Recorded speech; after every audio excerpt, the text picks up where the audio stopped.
আপু এগুলা কি? এগুলো হলো কচু। ইজিল, তুমি কি আগে কচু খেয়েছো? আমি এগুলা খাই নাই।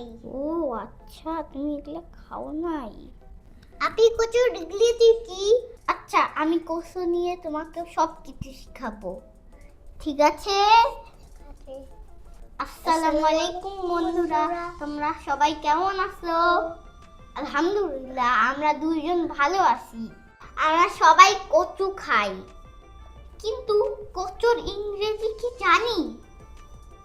আজকেই আমি শিখাবো। আমরা যে কচু খাই এটাকে ইংরেজিতে বলে ইজিল, এটা হলো টারো অথবা অ্যারাম।